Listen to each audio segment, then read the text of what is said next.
Guten fucking Tag. That's right. It's your big bad devil daddy incognito in my motherfucking car because, well, I ran out of space. So here I am. But we are here to celebrate probably definitely my top three bands of all time. And that is Rammstein. And what better way than to have... I don't want to say it wrong, so I'm going to let you introduce yourself. It's FleischgewehR.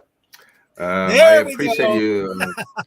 I appreciate you saying Rammstein too, and not Ramstein, like a lot of people do sometimes. Oh man, it makes me want to hurt every time I hear somebody say that. So, absolutely. Every now and then, I send out a reminder on our Facebook page how to pronounce it right. So, well, the whole band is, or not the whole band. We're missing our drummer tonight, but the rest of the band is here. So, bassist and I are hanging out, and then Steve is over there, the guitarist, and then Will is the other guitarist, and then Ryan is our glitter boy on keys. Well, got to have that. That just makes things more interesting. Before we get into the world of Rammstein and how you guys got together, we're going to take a quick commercial break over to our brothers at Villain Arts Tattoos, which I am proud to say that myself and Mischief will be making our appearance this month in 1 week. Check it out.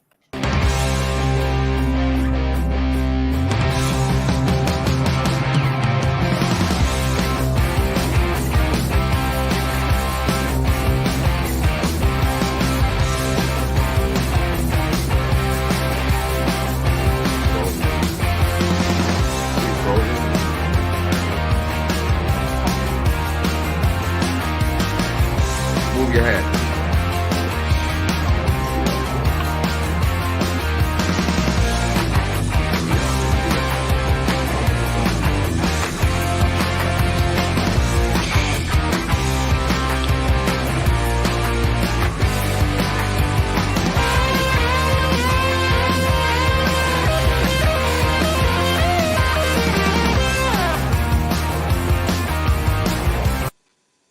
That's right. We are back.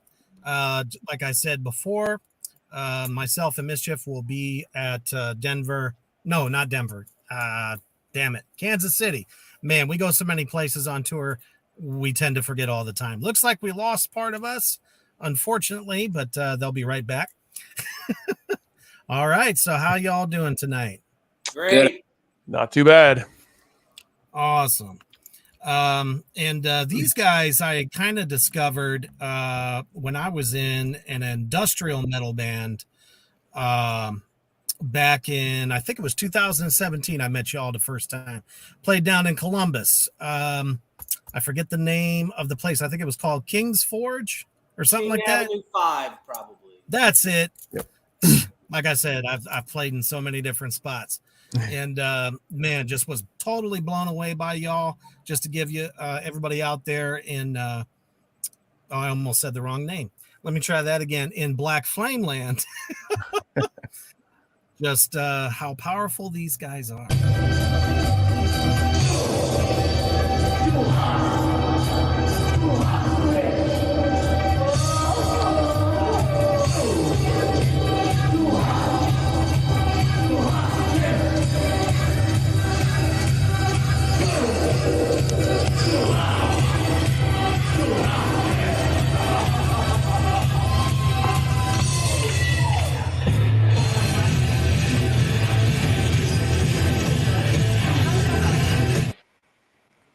nobody brings the Rammstein experience quite like y'all. So all of my viewers, you guys are really in for a treat tonight. Share this shit out now. Share it everywhere. I don't care what you're doing. Stop it. Grab a drink and join this broadcast. And hello to everybody out in the comments section as well. So how did you guys get together? Take it away, Frankie.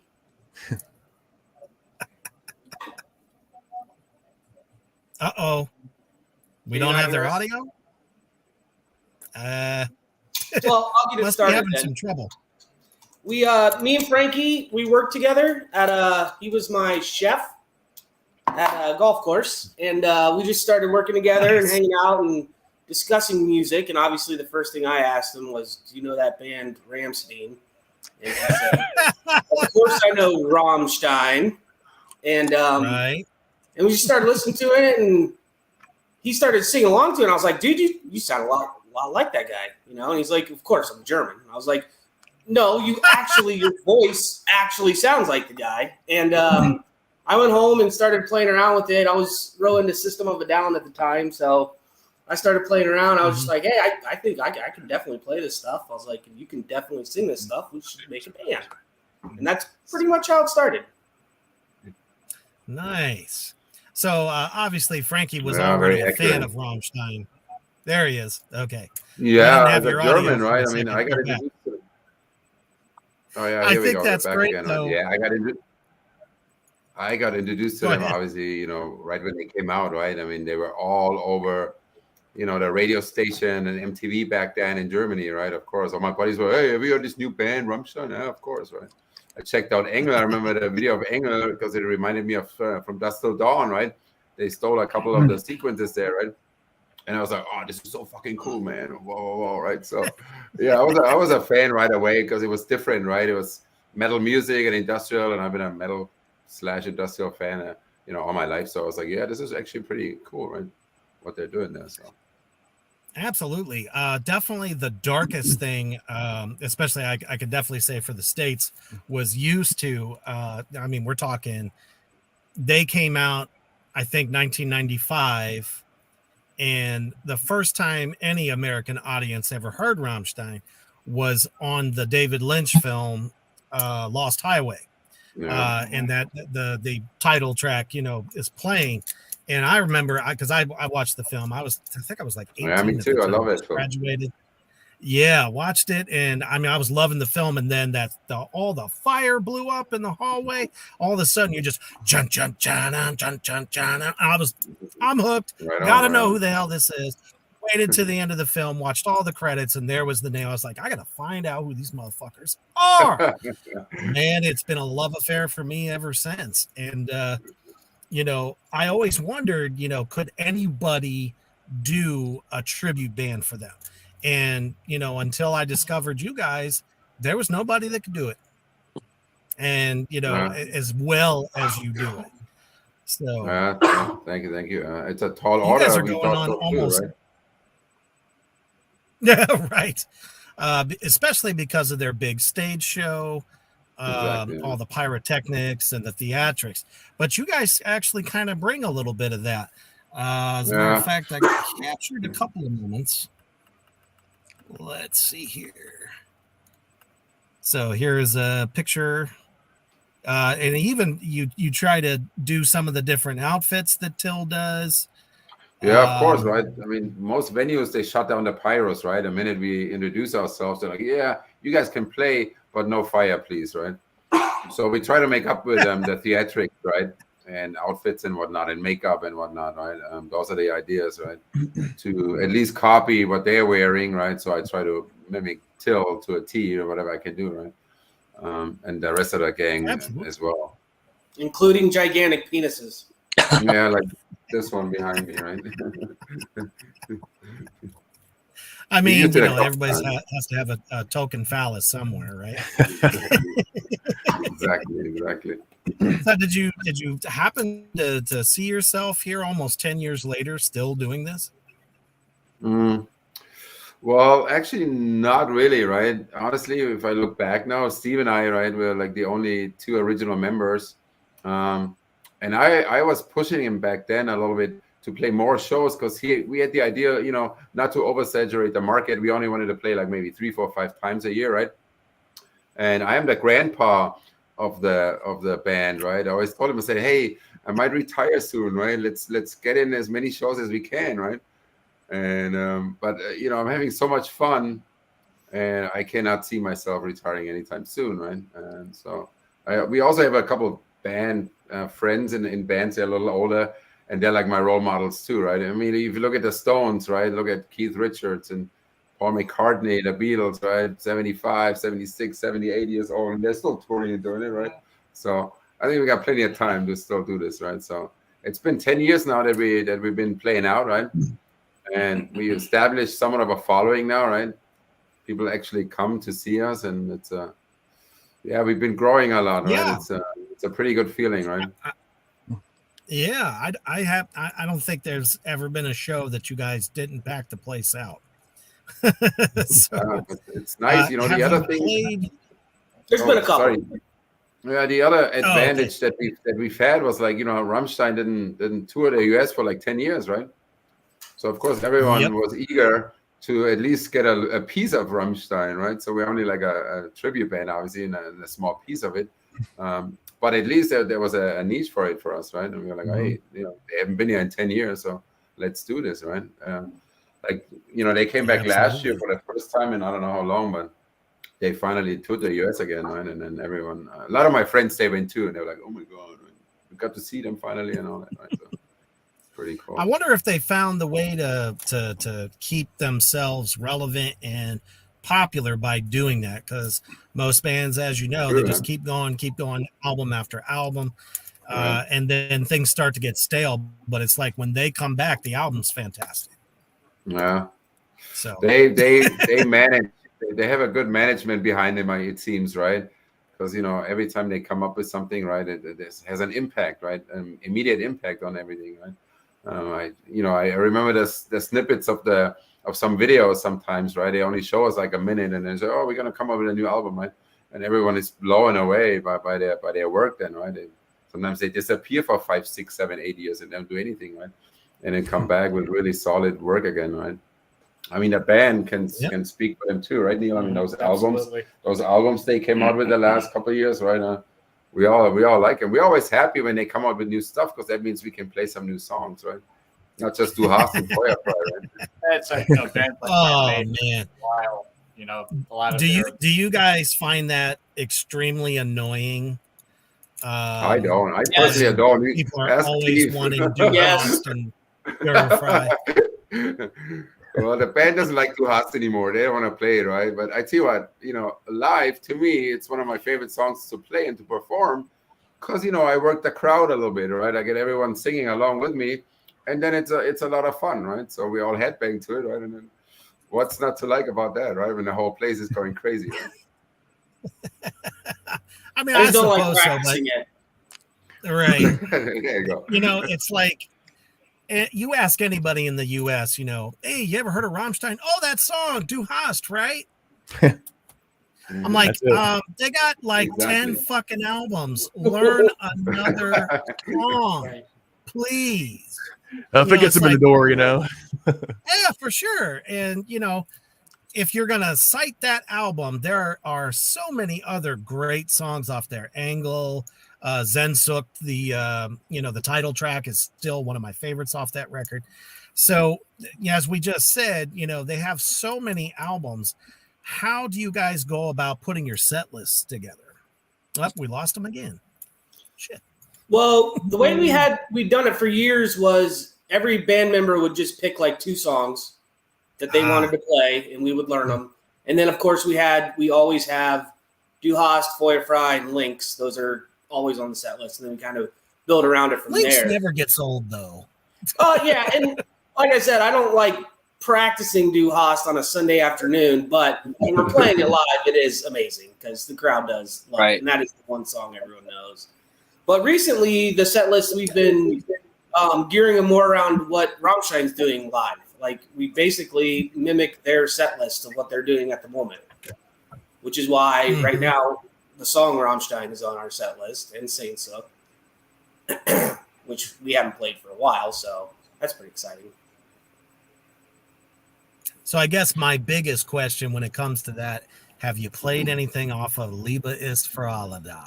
We started the band is when that album came out. So our first set list was very Liebe heavy, and Liebe heavy, yeah, that's right. Usually Sone's on there, Pussy. That's a staple as well. I think we played pretty much all of them. Yeah, I really think that like Istode is like one of the songs we play best live. We always crush that. I come over on Steve's side of the stage and we just crank it. It's so badass. Yeah. Absolutely. I mean, Tile is another good one of that album, right? It always gets a crowd going too, right? They always sing along to it, right? During the chorus part, which is nice. Have you guys ever heard the black metal remix of Romlied? No. Did do that, or Christoph, the drummer, did a remix of that, and it's like all like blast beats through it. Oh wow! And I was just like, wow, this is the coolest shit ever. That's one of my favorite songs too. I love playing that one. Hell yeah! I mean, every single one are really anthems in their own way. True, yeah, a lot of them are, for sure. Well, let's just kind of go around the band. Steve pretty much told us his. How about you, Will? What's your favorite Rammstein song to play? Actually, my favorite Rammstein song is America, believe it or not, but I'm not doing that one now. And rightfully so. But that was one of the ones that I saw these because I'm the newest member in the band, and I'd seen these guys play several times before, and they always had killer shows, so I was really stoked when they, reached out to me. And the last show I went to, they played America, and Frankie let me sing. He put the mic up to me. That was pretty cool. So I thought that was that was a memorable experience. We also have Will with us too. So thanks, Neil. Yeah. Trust me, we'll get to that in a minute. How about you, Ryan? I think my favorite one to play live is Pussy. Because he's a pussy magnet. Right. Hey, he said he was going to come on the podcast naked. Dude, you're still wearing clothes. What the hell? I know. Take your shirts off. Come on. That might be illegal. Undress now. You're 18, right? No. So one of my longtime viewers has a question for you. What is your question, Kyler? When that pops up, I'll ask you guys. All right, cool. How about you, Frankie? What would be your favorite song to do live? Like I said, I mentioned Du Hast, right? I'm always excited to sing something new, right? So right now, Ameda Tristan is one of my favorite ones because it's the opener, and it sends out a good message right there, right? It's got those killer guitars, right, when they come in. It's a little slower, but I love the lyrics of it and the whole dynamic of the song. So, that's probably one of my favorites right now. Right on. And then I forgot your name. I'm so sorry. Neil is next to me. Right next to I'm the bass player. Most people think I'm a roadie and not actually in the band anyway. So. That's fucked up. Bass players do actually, and they're both off the new album. They do a song called Okay. It's just a really busy bass line. It's, a lot of fun. And then the song Adieu, it's just slow and grungy and heavy. And every time we play it, I still get shivers. So I can't wait to do that one live. Nice. Are you smoking right now, Steve-O, on the podcast? Nope. Come on. And you caught him out in front of all these people. Of course. Hey-o. I'm in my house, not your basement. I'm allowed to.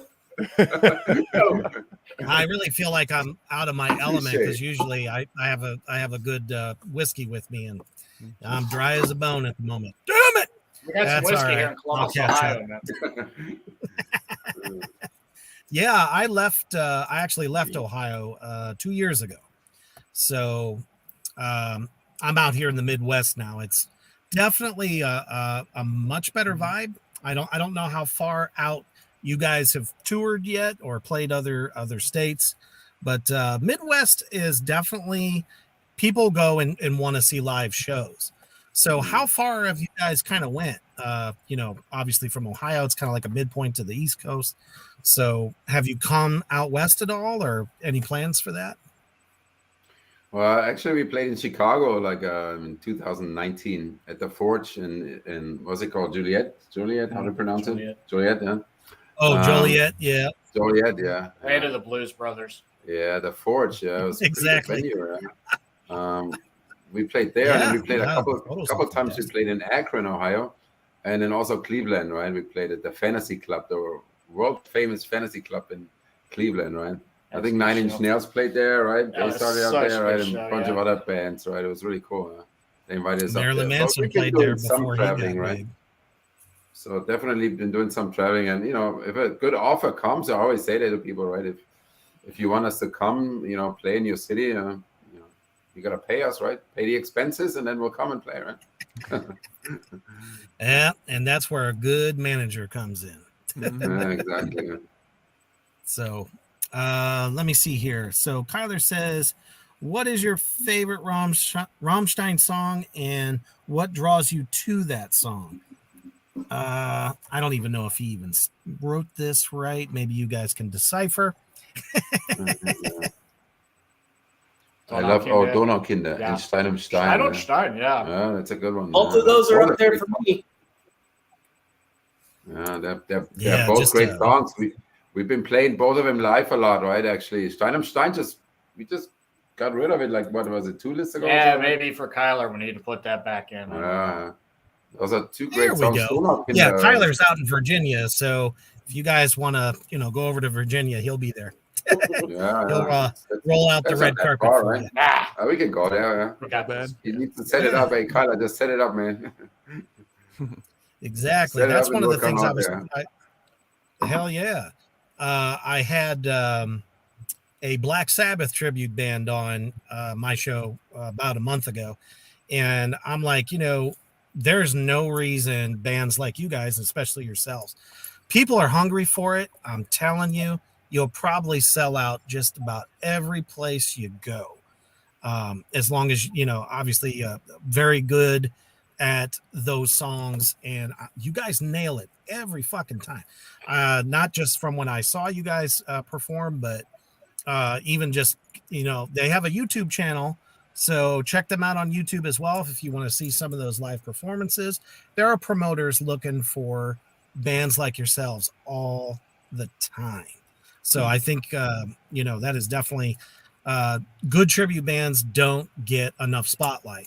People are always saying, well, it's not original music. I'm like, well, Rammstein didn't come around for, like we said, probably 10 years or so. Came for just a little bit and got the fuck out. I don't blame them, because you don't want your creativity stifled. And America like that, kind of has a way on your head. So I really wish I could have made one of those stadium shows. I watched them play in Russia via YouTube, and it was just awesome. I wish I could have been over there, Wow. So, and we talked a little bit about how you guys are kind of trying to create the same atmosphere at your shows. So what kinds of things have you done to, obviously you can't do the big pyrotechnics and all that stuff, but what have you done for the viewers out there to kind of bring the Rammstein experience? Well, we played several shows where the venue allowed us to bring a little bit of fire and pyro and sparks, right? There was a King 5. They opened up to us, we kind of became the house band there a few years ago. And then the guy was like, I trust you guys, you've been behaving well, right? So I'll let you do a few things, right? So then we did, right? So we invited some people to join us on stage, right? And this one time in Akron, we had a fire spitter too with us, right? Remember Lita, right? Oh yeah. So there was a couple of times the venues were like, giving us the okay, and of course, right, it looks like, almost like the real deal then, right? If you have somebody spitting fire right in front of your stage, right, it looks pretty cool. During Fly Fry. You're almost stoked, right? Nice. It was a pretty good experience, right? But like I said, most venues, they hear pyro and then they say no, right? They cringe a little bit. It's Like, a liability. Liability, insurance thing, and all that, right? White Snake.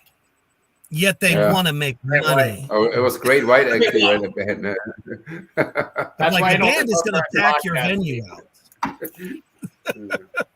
Got another question here from the comment section. Who are your favorite bands besides Rammstein, and any kind of other influences you have as a musician? Look at Steve; he's already pointing at his posters. Go figure it out. Yeah, why don't you start, Steve? What's your favorite band in Aussie?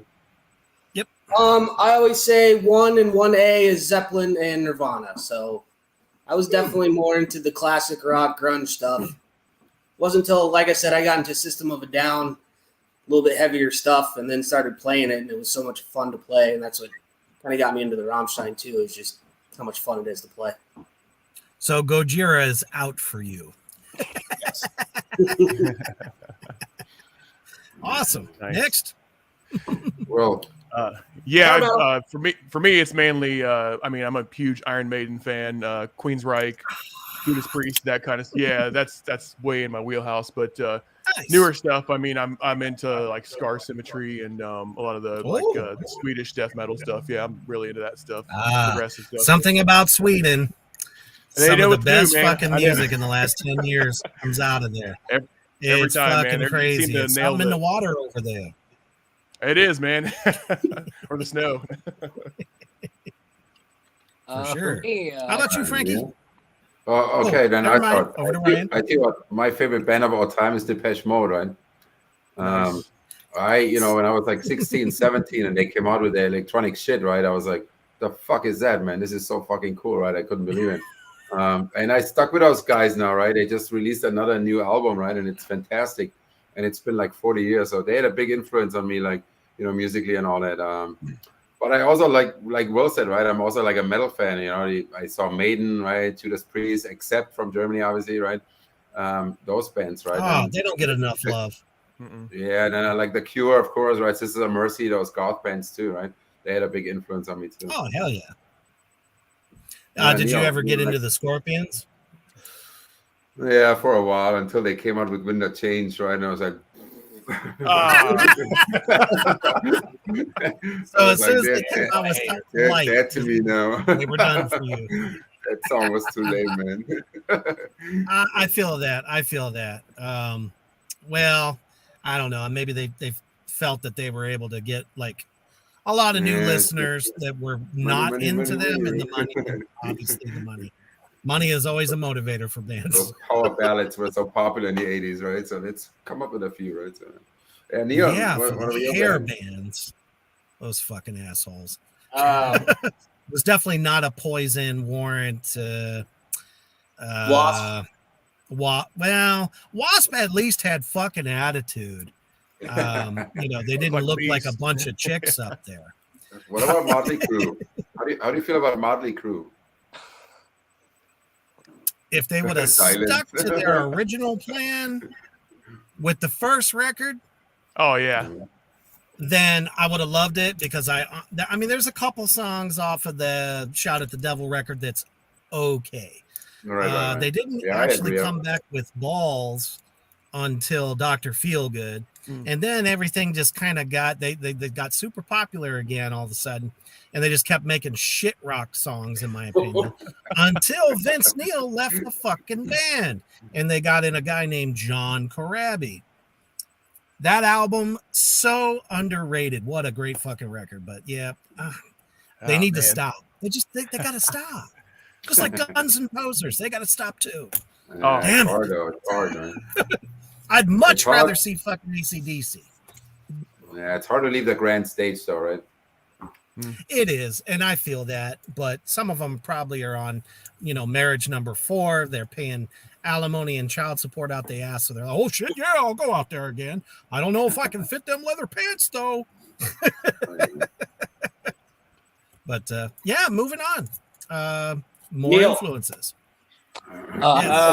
To a lot of kids. I mean, I'm a bass player, so Steve Harris and Cliff Burton were gods to me. So early Metallica. Yeah. Steve Harris, Early first time I heard Metallica. Phantom of the Opera, I about had a heart attack. I'm like, that guy doesn't use a pick either. Oh my God. But I mean, I'm all over the place. I love jazz. I love Miles Davis, Steely Dan, Marcus Miller. But then I love Dimmu Borgir and any kind of black metal. So yeah. Nice. I don't pigeonhole myself into one thing or another, you know. I'm not much for labels myself when it comes to all my influences. How about you, Ryan? I grew up listening to a lot of Kiss. I loved Kiss. I thought they were so cool with the theatrics and stuff and the makeup. And a lot of that plays Rammstein's game out. They do the makeup and the theatrics. Kiss. But when we a lot of that stuff. When we break it down, though, were they just a gimmick, or do you think the music would actually stand? I've been saying that for years. Oh my God! We have this debate every band practice. Yeah, we actually banned like Kiss T-shirts at the band. They do a Kiss cruise. They have a Kiss coffin. Come on. My thing is honestly, if their aesthetic matched their music, I would love them so much more. Fair enough. Yeah, I agree. We always tell Ryan the same thing, right? Ryan. The outfits and all that, but the music was just kind of.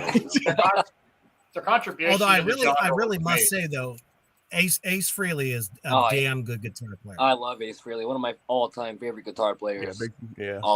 Easily. Definitely.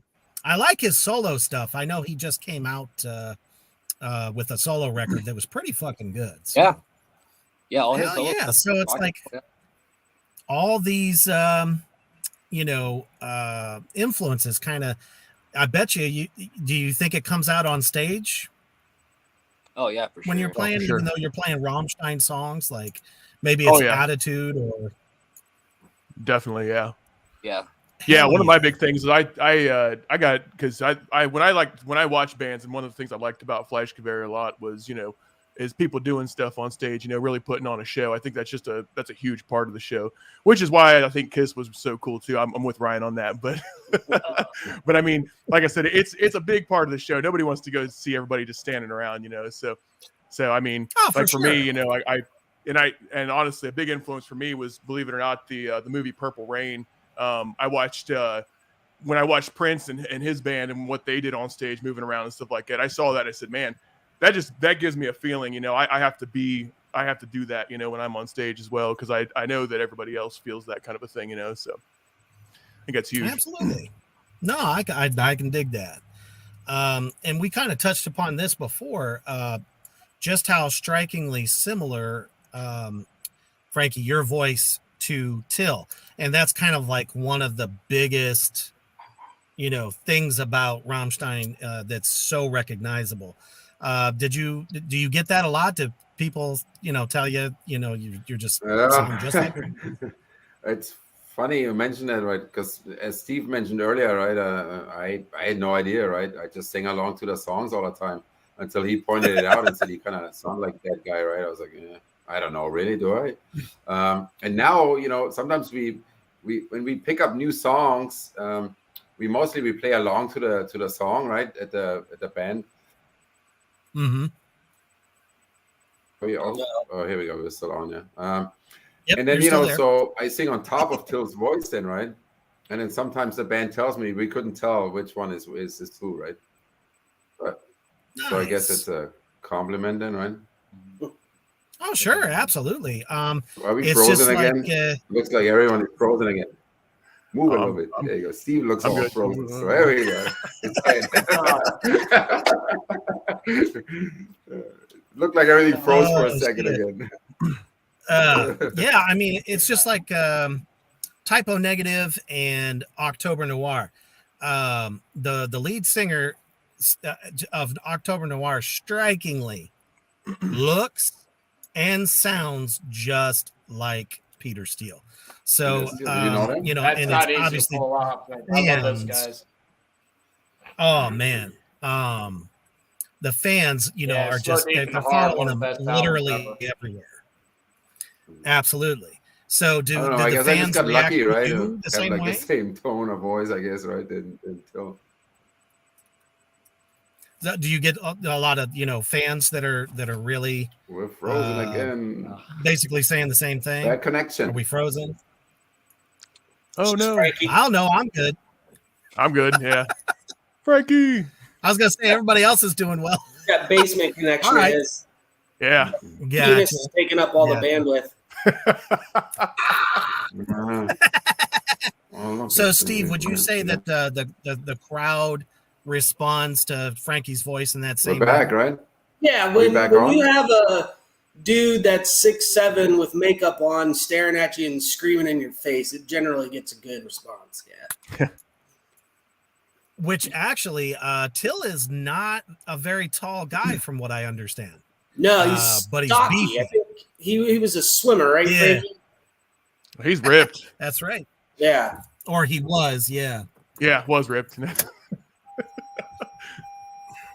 Yeah, for sure. I mean, not so much anymore, but Well, he's no spring chicken anymore either. Age is catching up to him. Oh yeah. For his age, he looks great though. Yeah. Oh no, absolutely. Especially when I think he stopped as much drinking as he was doing. It's like it really does. Like he lost a lot of weight because there was a couple of tours there around the self-titled record when that came out a couple years back. He was looking kind of like like he had a little gut on him. I was like, holy shit.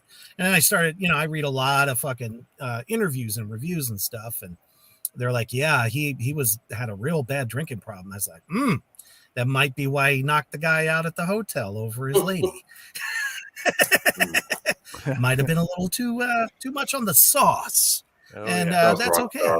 If you can't control it, then don't do it. But if you can control it, by all means, enjoy. Mm-hmm. Yeah, if you can be Slash, be Slash.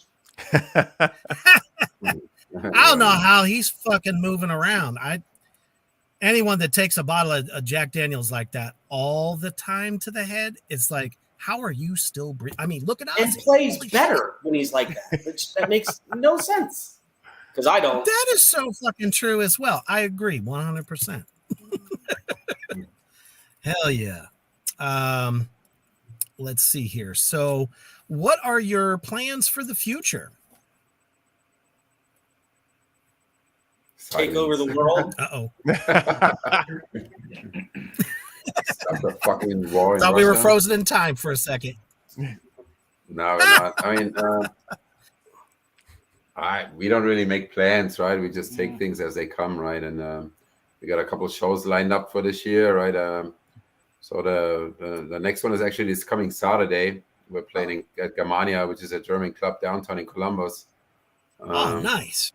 And then we have a second show scheduled there in July again. And then that's it so far. We have a couple more things in the works, right? But nothing in concrete yet.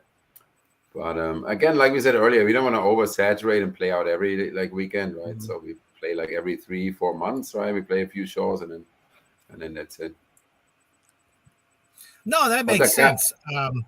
But I see what the calendars are still open for shows in Virginia and all that, right? So, yeah, that's what I'm or saying. Indiana, Kentucky, right? Or Akron, I could see you guys playing in Pennsylvania, New York. Pennsylvania. Actually, I tell you what, Reaver. Before COVID, we had a bunch of invites, right, to go to New York City, Harrisburg, Pennsylvania, Akron again, Cleveland again, Cincinnati. Obviously, everything fell through with COVID, right? And then we just kind of started again, right? The last couple of years, playing out again and all that. You know how it went the last year, so it was kind of hard for bands to play out and all that, right? So. Yep. But we'll just see, right? Whatever offers come our way, and then we won't say no, right? If like I said, if the expenses are covered, right, it's all good. We don't want to get rich, obviously, right? But just want to play out and have a good time and represent Rammstein as good as we can. Hell yeah! That's why you guys do what you do. That's why any musician does what they do. In a way, we're always trying to honor, the bands and stuff that got us into what we do now. I mean, of course, I play doom metal, so Black Sabbath and Down, Corrosion of Conformity. Those are the bands that really, you know, drive me to do what I do. But speaking of good management, let's take a quick commercial break to check out all of the talent I have at Reaper's Underground Productions Management. Check it out. Maybe.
All right, and that's just some of the bands that are currently on Reaper's Underground Productions.